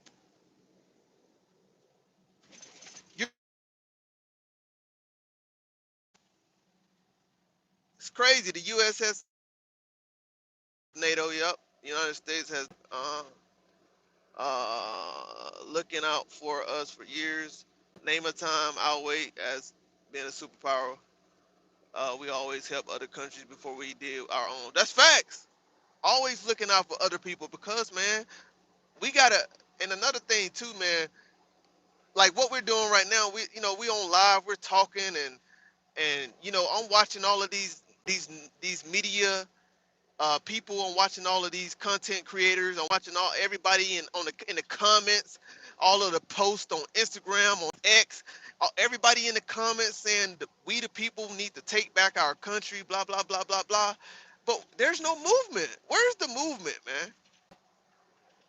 Like, where's the movement to take down these elites who are only concerned about lining their pockets, right? They're only concerned about lining their own pockets and their best work, looking out for their interests, right? As opposed to the American people interests, the working class interests. They're not looking out for our interests. They worried about their friends at the top. That's what they're worried about.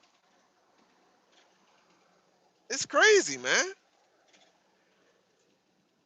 It's just wow. We're gonna have to clean up a lot of mess, y'all. Just get ready. We have service members on the live, and guess what? 30 cents a gallon. The United States sells 375 million gallons a day. Times 30 cents, that's $112,500,000 that his oil company buddies are making off you and me. We're the ones paying it. Donald Trump doesn't care. He's got his money. He's getting all these meme coins and all this other stuff and everybody else to do his deals. We're the ones paying it.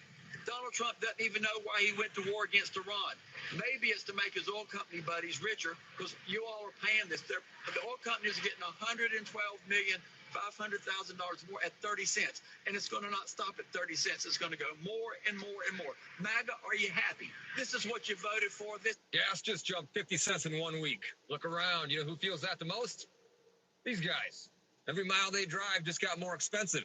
Yep. Every mile they drive is someone else's groceries, someone else's Amazon package, someone else's rent. Everything moves on a truck. That's right. Fuel goes up, everything goes up. That's not an accident. That's a system that keeps getting more expensive to survive in.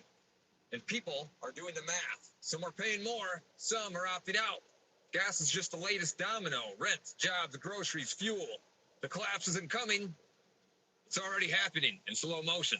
This is a short-term disruption for the long-term gain. That sounds familiar. Short-term spike for a long-term gain. Some short-term pain for American consumers. We may have to deal with that in the short term. Short-term and on the short term. Short-term. New MAGA talking points just dropped, and they deployed them everywhere this weekend. But someone else on Fox said that if you talk about gas prices, you're helping Iran. The Democrats have their own political spin on this. They're talking about the oil prices and the way that it's going to impact and that the president can't last too long. That is exactly what Iran wants to happen. If you're upset about gas prices soaring over the past week, you're just doing Iran's bidding. This is the average price of gas in the United States, and this is directly because of Trump's war with Iran. Yep. And the reason they are doing this is because Netanyahu wants them to. You're Yep. paying higher prices at the pump because of Israel and Donald Trump. And it's rich hearing about short-term pain from a party whose leader has enriched himself with billions of dollars in just 1 year as president. You know, the sad part to all this is MAGA wasn't pissed off with all the kiddie stuff with Trump because it wasn't their kids. They called it AI, or it's not real, or Trump exonerated himself, or whatever cope that they needed to do to get through it. But once these gas prices are doubled and that shit hits home and it's them, then they'll be flipping the fuck out. Watch how many of them start jumping ship then. Yep. But it's just mind-boggling to me that all the other stuff getting dragged into this census war that we don't need to be in, and with our kids over there in harm's way again for this other country, that's okay. The stuff that happened down on that island, that's okay. But when the gas prices double and the groceries start going up, then they'll start losing their mind. You don't find yourself on a boat cruise by accident. That's you book it. I'll get your guide. In life, growth doesn't happen alone. But in business, who is there to help you grow? So we, as a country, we look like clowns. Welcome to the trusted network and AI. want to press war.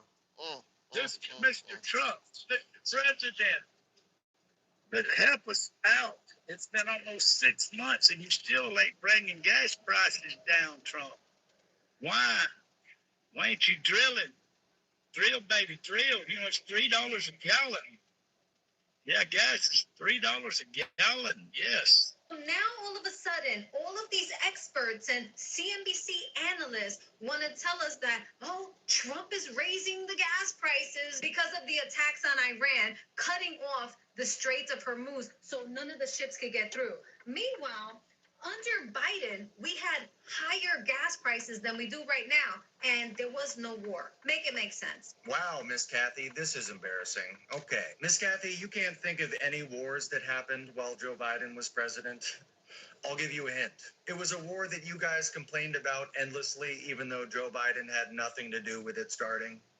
Nothing coming to mind? Let's take a look at these gas prices, Miss Kathy. You see where that peak is right there? Well, in February of 2022, Russia invaded Ukraine. That's right. And that threw a giant wrench into the global oil market. Yes, now, it on did. top of that, it was a supply and demand issue. Miss Kathy, do you remember when COVID happened and all the countries of the world shut down and everybody stopped driving to work? Well, Right. during that time, the oil companies ramped down oil production because nobody was buying oil. Then fast forward, the vaccine comes out and all the countries of the world open back up and everybody starts driving to work again. And when that happened, the demand for oil skyrocketed. And as gas most of us prices went learned down. As children, Miss Kathy, what happens when there's low supply and high demand? Yeah, prices go up. Yep. So COVID combined with Russia's war on Ukraine is why gasoline got so expensive in 2022. I hate when they leave out the context, and Donald Trump do it at a lot. He'll say a lot and leave out the context of his explanations, so he can make it look like he's doing so well, or the previous administration was doing this and doing that. And that's what they do. That's what these Republicans do, right? They always have an agenda to paint a narrative. Like, it's just sad, bro. It's never. They're always disingenuous, man. It's crazy, and that's what I don't like about them in particular, bro. That's why I would never Republican, because I can't roll with them. I can't. They just such a disingenuous group. A party. Just a nasty, hateful, disingenuous party, bro. Republicans. That's what they are. They point the finger when things are bad, but they want all the credit when things are good. Disingenuous. That's a Republican for you right there. And at this point, Miss Kathy, both Trump and Caroline Leavitt have admitted that the reason gasoline jacked up in price the last few days is because of his war in Iran. It seems like you're the only person who doesn't understand that. So some advice, Miss Kathy, if you'd like to stop embarrassing yourself on here, perhaps stop yelling at experts and try listening to them. And then maybe one day you'll have a better understanding of the world that you live in, okay? So yesterday, I decided to fill up my car. My car takes premium, which is the third one. It took $42, $43, average. Today, I decided to top it off because I heard that gas is going up. I put 2 gallons. 2 gallons and a tiny bit of change, like 2.2 gallons or something. Yeah. Why was it $9 and some change for 2 gallons? Rest assured to the American people, the recent increase in oil and gas prices is temporary. It will result in lower gas prices in the long term. Once the national security objectives of Operation Epic Fury are fully achieved, Americans will see oil and gas prices drop rapidly, potentially even lower than they were prior to the start of the operation. I wonder what they're gonna say when that don't happen. That's why they ain't telling. They don't know how long we're gonna be in Iran. They don't know how long. They keep saying they're using these talking points: short term, short term, short term. Just gotta deal with the short term pains. We don't know how long this shit gonna last, y'all. And what if it don't happen? What if it don't happen? What if we have to deal with this like the Iraq War? What if we have to deal with this for his entire rest of his entire term? What do you think he's gonna say then?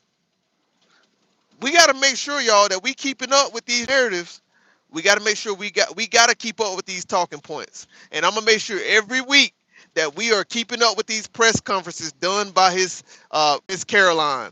I'm gonna make sure every week I'm keeping up with what the president is saying about gas affordability, gas prices, the war in Iran, what their plan is, right? How long we're gonna be there. We got to keep up with it. We got to keep up with it. We got to hold it, man. We got to hold it. We got to. I'm sick of this. I'm sick of this, bro. I'm. I paid $200 more to fill up my truck. That's sad. That's sad, man. This man is running our country into the ground, man. See? This shit crazy, bro. Which he said there will be no deal with Iran, just unconditional surrender. Now, some of you seem to have caught on as to what this is doing to prices that he also said he would bring down. Gas prices around the country have gone up about 40 in just the last week. Yep. And that's because the day after he and Netanyahu started bombing Iran, experts said that the cost of a barrel of oil could go up to $100. As of today, a week after they started bombing, you know what? We back. We back, y'all. Y'all know that Verizon, man. Dealing with Verizon has been terrible. The last couple years, Verizon has been terrible. I don't know what's going on, but we back. We back right now. We back. We are back. Truck. And they're doing it over gas prices. So apparently for 10 years, it wasn't the lies that bothered you. It wasn't the misogyny, the racism, or even the pedophilia. It was gas prices that finally broke you out of the cult. But I don't know if you realize just how bad this is. Because while your dear leader, your Jesus figure, is telling you that affordability is a joke and everybody across the country is rich now, not only were our prices going up before this because of his shitty tariffs, but because the cost of gas is going up, the cost of everything is going to go up due to increased transportation prices. Which means that every single... Look, when we say that these people are a part of a cult, these Republicans are a part of a cult, these people are delusional, all you got to do is go watch his rallies. Just go watch his rallies, y'all. And just look at the people in the crowd, right? You can look at some of the people in the crowd that be at those rallies. And when he joking around and playing too much and making that voice right, yeah, we're the hottest country in the world. Like you can look at their faces, like you can tell, like they think this man is ridiculous, but they just have to hold on to the Republican values, regardless of how stupid this president is. They have to hold on and continue to support him because of the ego, right? Because they're just delusional. In their mind, they know how stupid this president is, but they still sit there at those rallies and support him and just sit there. And a lot of them don't even laugh at some of the bullshit he be doing. A lot of them don't even clap at some of the things he be saying because they know he just repeating the same shit over and over and over, and it's not actually true. They know it. It's crazy. Crazy ass people, right? Said Netanyahu, Iran said they want the smoke. Yep. I don't. Damn, man. This goddamn. All these bumps, man. I don't see them backing down. And I see Russia and China helping them just because they don't like Trump. Yep. And we'll pay the price. Watch. I agree. I agree. You got to think, man. What they said, especially China. I mean, yeah, obviously Russia too, but China. I mean, China. 90% of their imports, or I think it's 90% of their imports come through the strait. 90% of their imports come through the strait. So I don't know if it's gonna be, and that's and that's a different conflict too, because it's like, who do you help? Do you help the United States? Do you help the United States? I doubt it, but do you help them to go ahead and get this thing open, or do you help Iran, which I believe they are helping Iran, right? Because they need that they need that shit for their economy, right? Even Japan is being hit hard with this shit too. Japan is taking a hit, you know. I voted against Trump because I'm from a family of patriots. That's right. I voted for Trump, and I come home from family. I come from a. You voted for Trump, and you come from a family of patriots. Okay, I don't see how y'all voted for Trump and thought that he was for the American people. Donald Trump is not. He's never been for the American people. He's always been for his own interests, right? If you know who Donald Trump is, he's always been about his own interests, benefiting his own self, and he's still the exact same way as the president of the United States. He's still the exact same way, right? That's why he can pass all of these.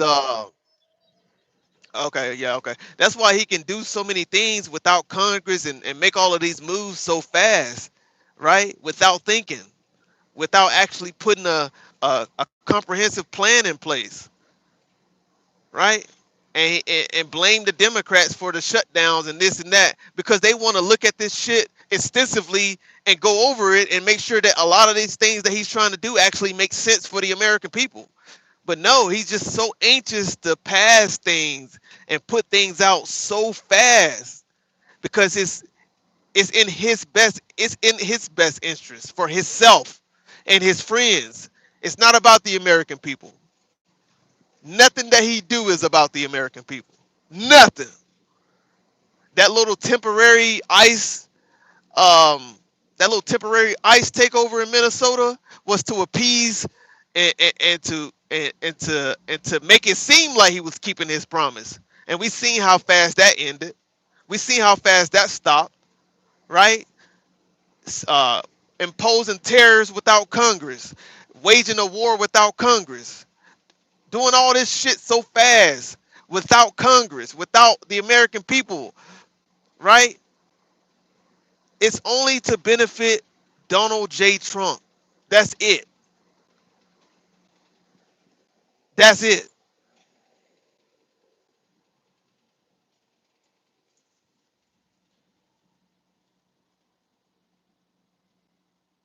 All right. Their family dies for no reason. Will he still be your president that you trust? Yeah, man, we over there fighting for Israel, man. Let's call it what it is. We fighting for Israel. And we fighting, we wanna take over, we wanna control the passage, we wanna control the choke points. We wanna control the passage of the oil going through the strait. That's what we want. We want full control of that. We hate that the Iranians have control of that. We hate that.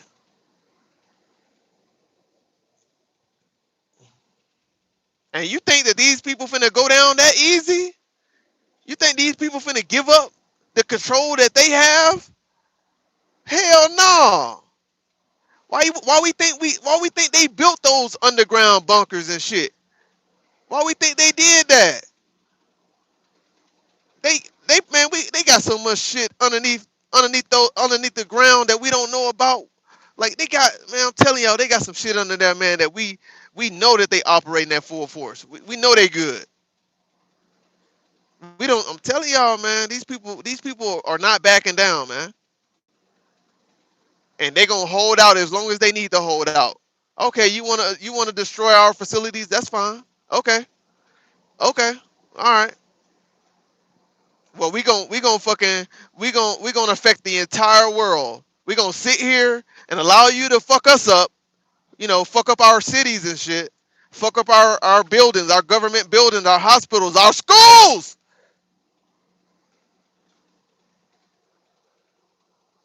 We gonna let you unalive 160 plus little girls. We gonna let you do that. Do it. It's fine. Do it. We just gonna hold out. We gonna hold out, and we gonna affect your economy. We're gonna affect China's economy, Russia's economy, Japan's economy. We're gonna affect everybody's economy by what Donald Trump is doing to help a diabolical Netanyahu, to help these so-called fake-ass chosen people. These people are not chosen people. Fuck them. Who the hell are they to think that they are chosen and so special by God? Get the fuck out of here. Everybody in here love God and believe in God, but y'all accept somebody claiming that they're the special people? Get the fuck out of here. Nah, I ain't going to war for them. They ain't did nothing special for me. What have Israel done for y'all? Y'all support this war. What has Israel done for y'all? The American people. What have they done for you? What have they done? Oh, we gotta protect the chosen people. Fuck out of here. Motherfuckers ain't chosen in my eyes. Not mine.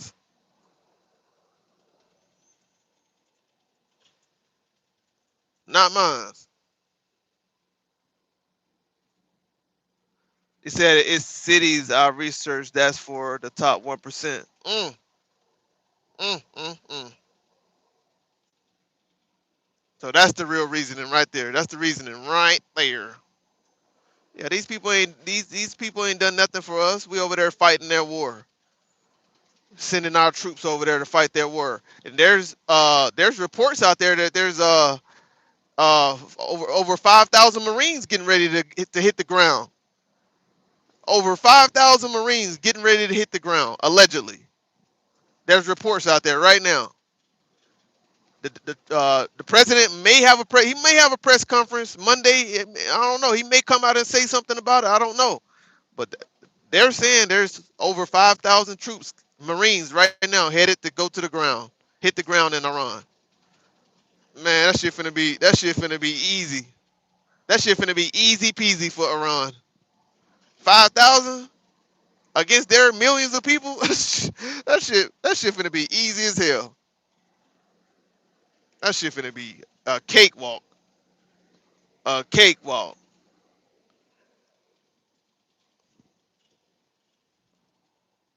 It's not gonna end well. That's facts. Single thing you buy, including those eggs that you really wanted to be cheaper, are going to be astronomically insane. From long commutes to the small businesses that depend on transportation, many say the rising costs are stretching budgets to the breaking point. For these voters, the price at the pump has become more than an inconvenience. It's a symbol of deeper economic frustration. So a week or so ago, I posted a video to compare prices with gas, right? From all over the states. Okay. And now here we are a week later. The war has happened. Yep. And shit has jumped up 79 cents where I'm at. So I am wondering if it has jumped 79 cents everywhere else. So I am interested in knowing. Please tell me. Great challenges is knowing enough about a subject to think you're right. Gas station in downtown New Orleans, gas prices are up to $3.29 a gallon. I can remember just about a month ago paying almost $2 a gallon. The Secretary of Energy also says he is more than happy to tap into the reserve if it becomes necessary. So Wednesday, the International Energy Agency said that it would release 400 million barrels of oil from its strategic reserves. That's the most in this multinational organization's history as a result of this escalating Iran war. They're trying to soften these higher gas prices. Now, economists say that a coordinated effort from several countries will help make a difference. It will take some time for that reserve oil to hit the market and for consumers to notice a big difference at the pump. And so far, the IEA has not commented on a specific time frame of when that reserve oil might be making a difference. They're releasing 400 million barrels of oil. And how long that's gonna last, though? I get that we invaded, we went and took over Venezuela, and that was definitely the reason why the whole Venezuela thing happened, was to get that reserve oil, send it to Israel, right? Send it to Houston, Texas, put it on reserve. So when we get into this war right here and pause the operation of the Strait of Hormuz, you pause that operation, we're able to go to our reserve oils, right? And keep costs low as possible. But it still ain't working. It still ain't really helping nobody. And what happens when that shit, how long that's gonna happen before, you can't export that at the right, at the right speed or the pace for the supply and demand. What happens then? Oil, and that's the largest in history. And so the idea is if you put more supply of oil into the market, you're going to see prices go down. But they didn't yesterday, and I actually just checked, and oil's back above $90 a barrel. 93. And the reason why is that this release was already baked into the price of oil. Oil traders saw this coming. It was very telegraphed, and that's why you saw oil come down from 120 earlier this week down to about 85. The other piece of this is that the tankers are still being attacked in the Strait of Hormuz. So yeah, 400 million barrels feels like a lot, but when you've got 15 million going through the Strait of Hormuz every single day that can't get there, it's only about 25 days of supply of oil. So it helps, but it really doesn't solve the problem. Right. So that's why you're going to see the volatility happen or continue to happen, and gas prices continue to stay elevated. Needless to say, drivers very upset about this. I saw an interview with one guy this morning that said the gas pump was looking at him. We're not going to see a decrease in fuel prices for a while. It's going to continue to climb slowly, gradually, slowly, over time. Over time, the price is just going to keep going up. 20 cents a day, 30 cents a day, $1. It's going to keep going up every day, every week, unless we get the fuck out of Iran. If we don't get out of Iran, we will not see anything, a decrease. We will not see it. Like a bank loan officer about to charge him a lot of money, trying to make a joke about it, but it really isn't funny. How much longer do you think we'll have these higher prices? I think you're going to see them stay elevated for longer. This release will help slow the pace of increases likely. But remember, we're marching towards the summer months when you already have gas. That summer blend costs more anyway. And when you have so much volatility, it's really hard for these companies to price a gallon of gas. Everyone that I'm talking to says 3 weeks is really the mark where you could see the next big increase, because when oil supply is constricted for that long, that's when you're going to see people get even more anxious about things. So given the state of the world, after I picked up my kids, I was like, yeah, I think I'm going to go get gas because I know the prices are going to keep going up, right? So I get my gas, and afterwards, I'm like, I'm just going to ask this guy. I'm going to ask him a couple questions because I'm curious. I want to know someone who's, working with gas every day. And I asked him, have your prices on gas gone up today? And he said, yes, twice. They have raised the price twice today at our local Safeway. And I said, what was it yesterday? I'm just curious. And he said, I don't know, ma'am. I didn't work yesterday. However, I was here on Sunday and the price was $3.80. Guys, the price today, 2 days later, Tuesday, my God, the price is $4.05. It has gone up 25 cents in 2 days. Gas right now is at $3.58 average a gallon. That's right. It was $3.38 a gallon yesterday. So 10 cents a day, you do the math. Within a matter of weeks, it'll be to $5, $6, $7 if this continues. Just so you know, when Joe Biden left office in 2025, gas prices were at about $3.11. Now they're at $3.58. Donald Trump likes to talk about gas prices. This is his own creation. Yep. A crisis of his own making. Facts. Let's see how he gets us out of this. Let's see. Get ready to pay a lot more for gasoline. Sorry, man. Not my turn. Seriously. If you got hit, even if you were not driving, you need to try those. Because if you were in a car accident last year, I think that this current operation was by design limited in scope and mission. I think the mission is being achieved, is nearly completed, and the commander-in-chief himself said in the last 24 hours it will come to a close. So gas prices will readjust after that.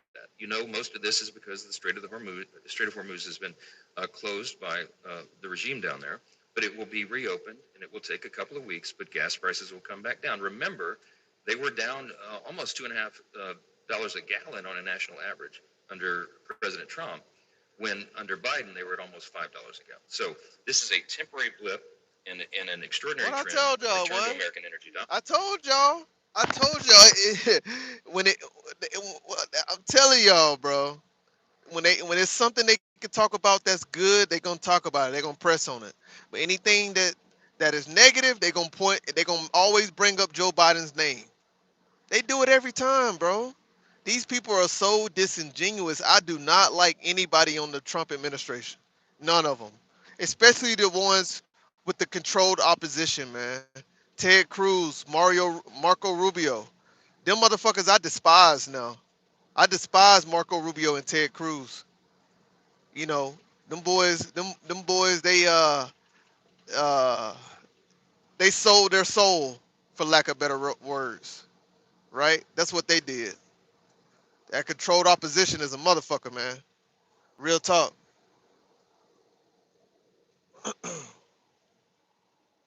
Dominance. The evidence speaks for itself, and it will continue to. We're putting an end to all of this threat once and for all, and the result will be lower oil prices, oil and gas prices.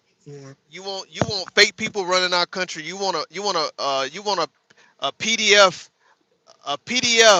running our country continually. You want a man that only care about his own best interests.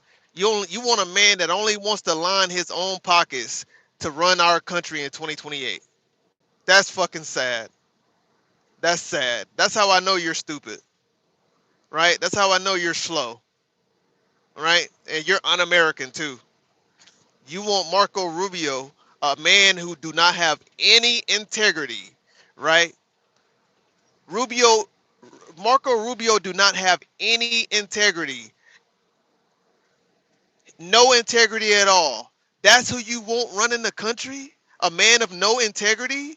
Yeah, you people are fucking stupid. Yeah, you Trump supporters are dumb as fuck. You're stupid as fuck. Right? Trump 2028? What? No, that'll never happen. All right? FDR, that FDR should have never happened again. All right? Sorry, hate to tell you that. So stop being stupid. You fucking fucktards. You dumbass Trump supporter who supported PDF, a man who was best friends with Jeffrey Epstein, right? You support birds of a feather flock together. You probably like little girls too. You fucking assholes. Get the fuck off my channel. I'm starting not to like you guys. Leave my channel. I don't even want you here. Don't recommend my channel. Don't come back, right? Because you people are disingenuous. You're just like your president, right? You're fake, just like Marco Rubio would be the worst person ever to run our country, right? The nasty things he said about Donald Trump. And you want to say Marco Rubio 2028? Are you fucking serious? He don't have any integrity. He don't have a moral compass. Just like you Trump supporters, you don't have a moral compass. A lot of you are fake Christians, right? You're Christian nationalists. You're racist. That's what you are, right? That's all you are. A lot of you fucking Trump supporters, you Republicans, you are Christian nationalists, right? You don't believe in God, really. You're the devil in disguise, right? You're the devil. You're a wolf in sheep's clothing, right? A lot of you are on Grinder, right? A lot of you are gay as hell and walk around like you masculine and you like women. That's what you are. A lot of you are punks. You Trump supporters. No, don't block them. Don't block them. Let them sit here. Let them run up my numbers. Come on in here. A lot of you guys are just like your daddy, Donald Trump. You like little girls. Let's just call it what it is. You like little girls and you like boys. You cheat on your wife with boys. Yeah, that's what you Trump supporters are. That's what you like. Fake ass MAGAs. How about you make America gas affordable again? How about that? Make America gas affordable again. You ain't doing shit to make this country great.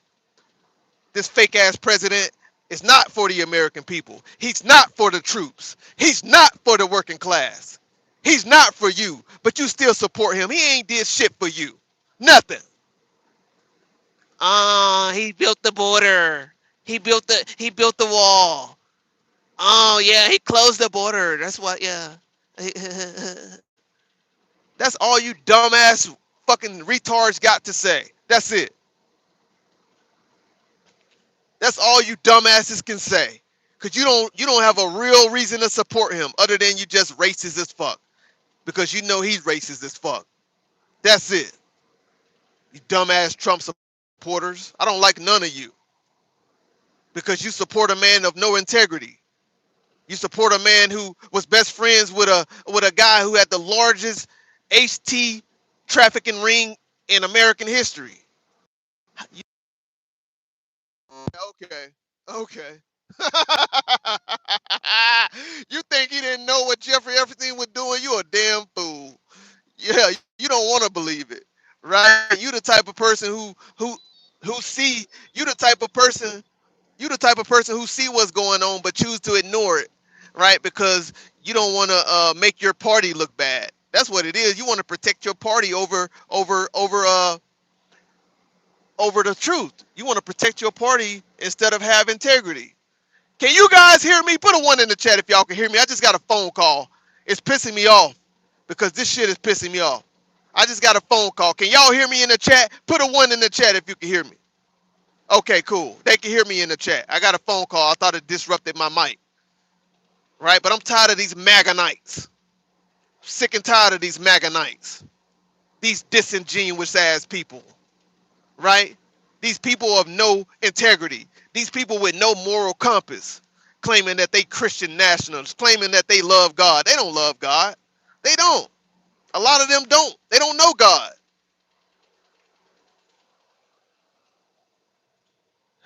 Fake as fuck. Excuse my language, but these people are just retards. No moral compass, no real values, no nothing. Nothing but hatred on their heart. That's the Republican Party for you, right there. Hatred, hatred, hatred, hatred, hatred for other people. Hatred, hatred, hatred. La, la, la. Propaganda, propaganda, propaganda. La, la, la. That's the Republican Party in a nutshell.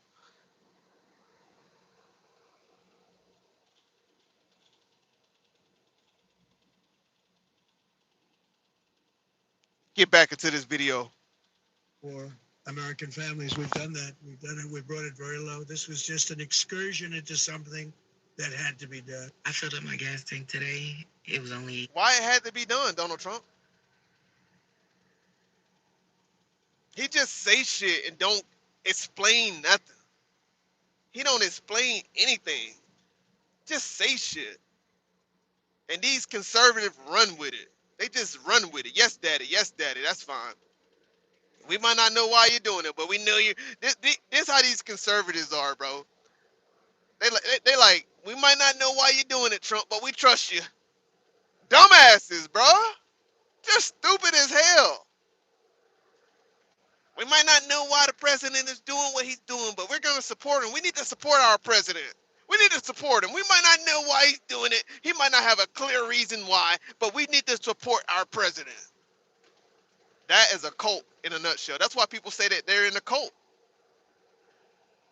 And man, anyways, I'm getting conservative fatigue.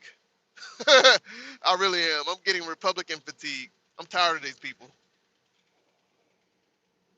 We need these people out. We need to deport these damn conservatives. Let's deport their ass. Send their ass back to Europe. Send their ass back to fucking Germany. Send their ass back to wherever the fuck they come from. Send their ass back. The black conservatives too. The POC conservatives, send their ass back to their respective countries too. Get their ass out of here. We don't need them here no more.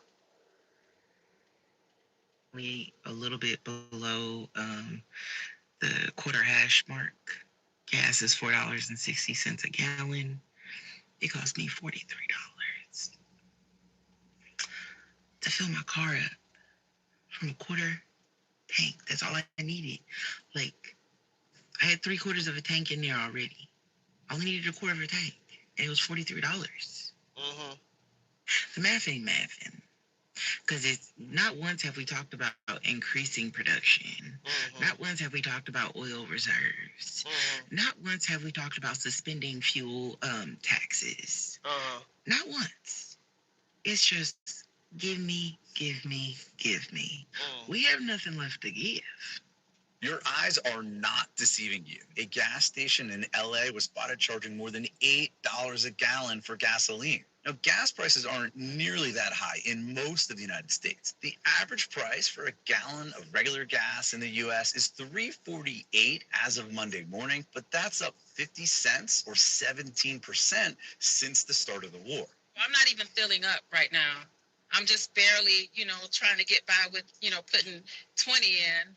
But that's not going to last all week. Oil prices crossed over $100 a barrel for the first time since Russia's invasion of Ukraine 4 years ago.